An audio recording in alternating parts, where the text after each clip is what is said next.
Hello friends, welcome to our YouTube channel. I hope ನೀವೆಲ್ಲರೂ ಕೂಡ ಚೆನ್ನಾಗಿ ಓದ್ತಿದ್ದೀರಾ ಅಂತ.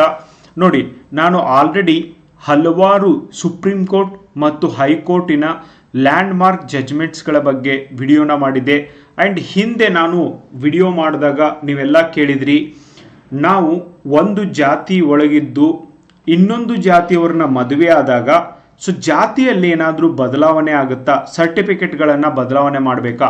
ಬಹಳಷ್ಟು ಸ್ಪರ್ಧಾರ್ಥಿಗಳ ಹತ್ರ ಈ ಡೌಟ್ ಇತ್ತು. ಅದಕ್ಕೆ ಅಲಹಾಬಾದ್ ಹೈಕೋರ್ಟ್ ಒಂದು ಉತ್ತರವನ್ನು ಕೊಟ್ಟಿದೆ. And that's very very important ಆದಂಥ ಒಂದು ಜಡ್ಜ್ಮೆಂಟ್ ಆಗಿದೆ. ಇದು ದೇಶಾದ್ಯಂತ ಅತಿ ಹೆಚ್ಚು ಚರ್ಚಿತವಾಗ್ತಾ ಇದೆ.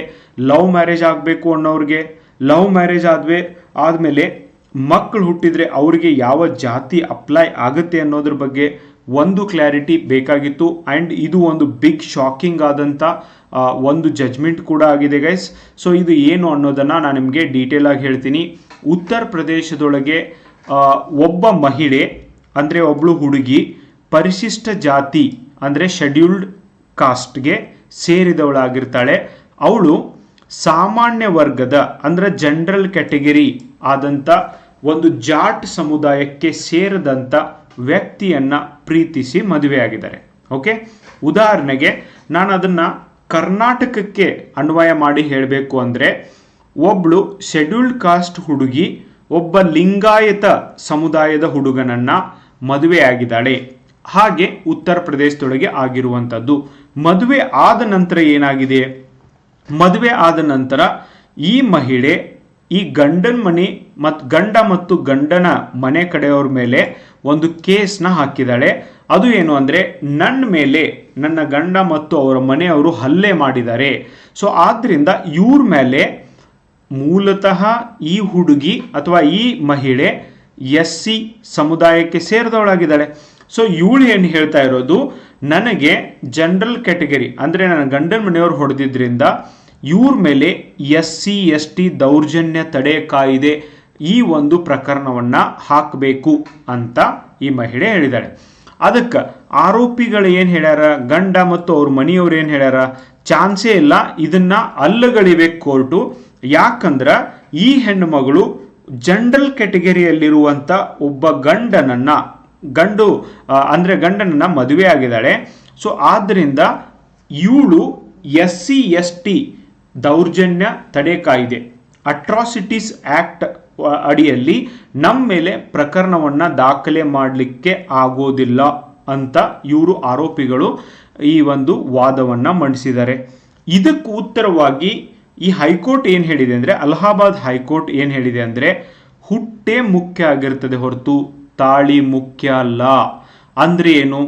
ಒಬ್ಬ ವ್ಯಕ್ತಿ ಜಾತಿ ನಿರ್ಧಾರವಾಗುವುದು ಆತ ಅಥವಾ ಆಕೆ ಎಲ್ಲಿ ಹುಟ್ಟಿದ್ದಾರೆ ಎಂಬುದರ ಮೇಲೆ ಹೊರತು ಮದುವೆ ಯಾರನ್ನ ಆಗಿದ್ದಾರೆ ಅನ್ನೋದ್ರ ಮೇಲೆ ಜಾತಿ ನಿರ್ಧಾರನೇ ಆಗಿಲ್ಲ.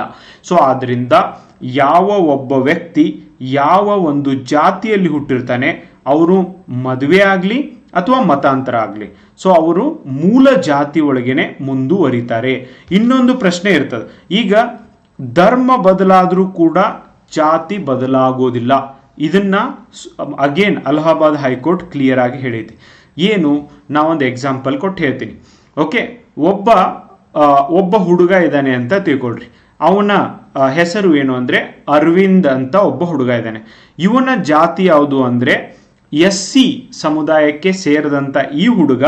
ಅವನಿಗೇನೋ ಫೆಸಿಲಿಟಿ ಕೊಡ್ತಾರೆ, ಏನೋ ಚೆನ್ನಾಗಿ ಅನಿಸುತ್ತೆ ಅಂದರೆ ಇನ್ನೊಂದು ಧರ್ಮಕ್ಕೆ ಮತಾಂತರ ಆಗಬೇಕು ಅಂತ ಹೇಳಿ ಅವನು ಕ್ರಿಶ್ಚಿಯನ್ ಧರ್ಮಕ್ಕೆ ಮತಾಂತರ ಆದರೆ ಎಸ್, ನೋ ಡೌಟ್ ಇವನು ಏನು ಧರ್ಮವನ್ನು ಬದಲಾಯಿಸಿದ್ದಾನೆ.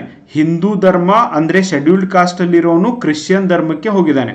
ನೋ ಡೌಟ್ ಧರ್ಮ ಬದಲಾಯಿಸ್ಬೋದು, ಆದರೆ ಇವ ಕ್ರಿಶ್ಚಿಯನ್ ಧರ್ಮಕ್ಕೆ ಹೋದರೂ ಕೂಡ ಇವನು ಹುಟ್ಟತಃ ಇದ್ದಂಥ SC ಕಾಸ್ಟಲ್ಲಿನೇ ಮುಂದುವರಿತಾನೆ.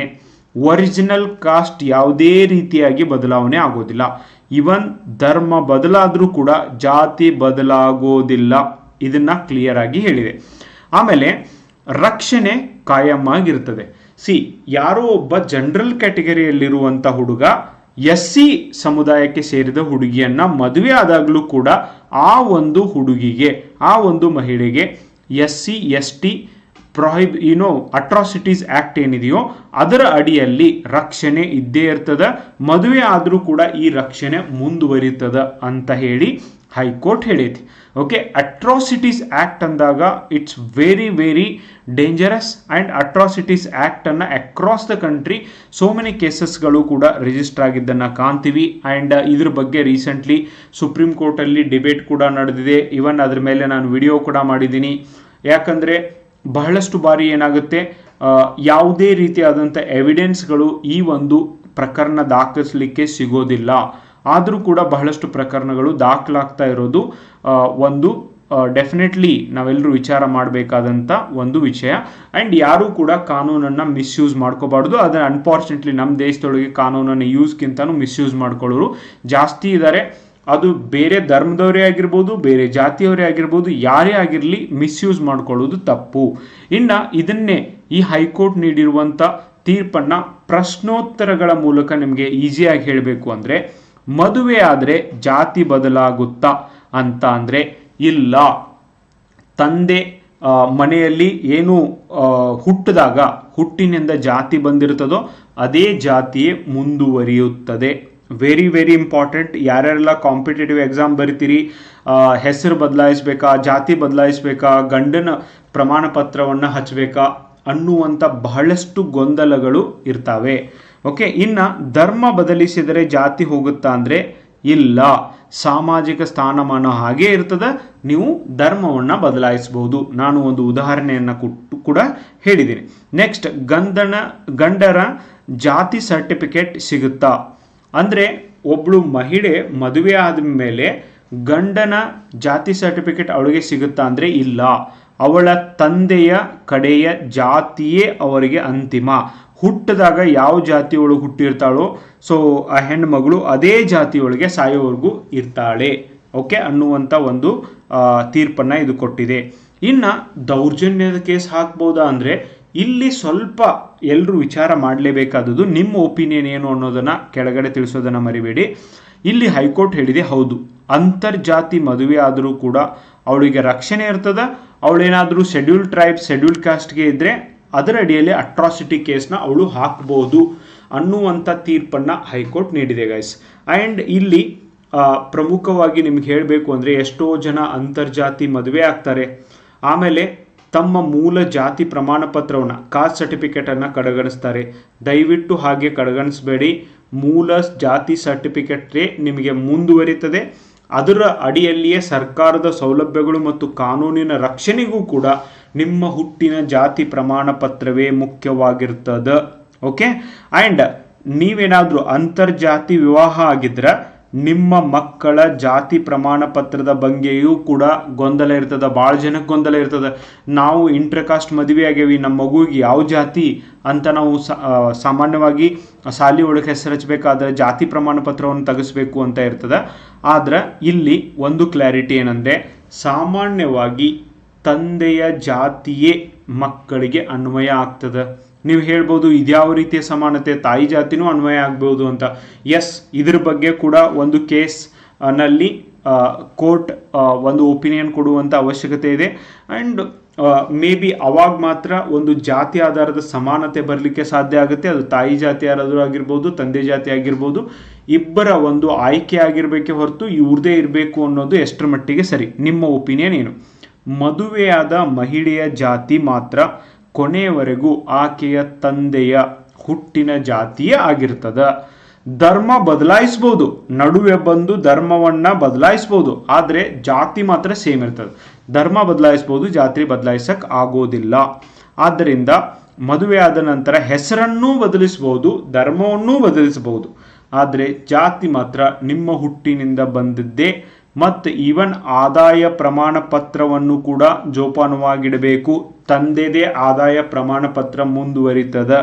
ಓಕೆ, ಸೊ ನೀವು ಅಪ್ಲೋಡ್ ಮಾಡುವಾಗ ಗಂಡನ ಹೆಸರನ್ನು ಕೂಡ ಅಲ್ಲಿ ಸೇರಿಸ್ಬೋದು. ಓಕೆ, ಮದುವೆ ಆಗಿದೆ ಅಂದಾಗ ಅದು ಕೇಳ್ತದೆ ಗಂಡನ ಹೆಸರನ್ನು ಜಾತಿ ಕಾಲಂನಲ್ಲಿ ನಿಮ್ಮ ಮೂಲ ಜಾತಿಯನ್ನೇ ನಮೂದಿಸಬೇಕು. ಓಕೆ, ಸೊ ಆದಾಯ ಪ್ರಮಾಣ ಪತ್ರವನ್ನು ಎಲ್ಲವನ್ನು ಜೋಪಾನವಾಗಿಡಬೇಕು. Very very important judgement. ಭಾಳ ಜನರಿಗೆ ಇದ್ರ ಬಗ್ಗೆ ಡೌಟ್ ಇತ್ತು. ಸೊ ಒಂದು ಉತ್ತಮವಾದಂಥ ಜಜ್ಮೆಂಟ್ ಬಂದಿದೆ, ಒಂದು ಕ್ಲಾರಿಟಿ ಬಂದಿದೆ. ಇದು ಎಲ್ಲ ದೇಶದಾದ್ಯಂತ ಎಲ್ಲ ಕಡೆ ಅಪ್ಲೈ ಆಗುತ್ತೆ. ಸೊ ನೀವು ಈ ವಿಡಿಯೋನ ನೋಡ್ರಿ, ಬೇರೆ ನಿಮ್ಮ ಫ್ರೆಂಡ್ಸ್ ಯಾರ್ಯಾರಿದ್ದಾರೋ ಅವ್ರಿಗೂ ಕೂಡ ಈ ವಿಡಿಯೋನ ಶೇರ್ ಮಾಡೋದನ್ನು ಮರಿಬೇಡಿ.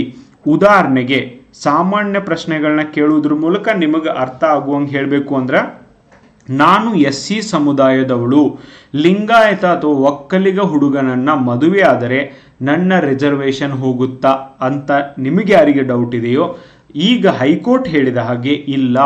ಹೈಕೋರ್ಟ್ ತೀರ್ಪಿನ ಪ್ರಕಾರ ವಿವಾಹದಿಂದ ನಿಮ್ಮ ಜಾತಿ ಬದಲಾಗುವುದಿಲ್ಲ. ನಿಮ್ಮ ಸರ್ಕಾರದ ಕೆಲಸ ಅಥವಾ ಶಿಕ್ಷಣಕ್ಕೆ ಬೇಕಾದಂಥ ರಿಸರ್ವೇಷನ್, ಮೀಸಲಾತಿ ಸೌಲಭ್ಯಗಳು ನಿಮಗೆ ಮೊದಲಿನಂತೆಯೇ ದೊರೆಯುತ್ತವೆ. Make it clear guys. Okay. ಆಮೇಲೆ ಈ ತೀರ್ಪು ಕರ್ನಾಟಕ ಅನ್ವಯ ಆಕೈತಾ ಅಂದರೆ ಎಸ್, ಎಂಟೈರ್ ದೇಶಕ್ಕೆ ಅನ್ವಯ ಆಕೈತಿ ಅಂತ ನಾನು ಮೊದಲೇ ಹೇಳ್ದಂಗೆ ಕರ್ನಾಟಕಕ್ಕೆ ಯಾಕೆ ಅಪ್ಲೈ ಆಗೋದಿಲ್ಲ?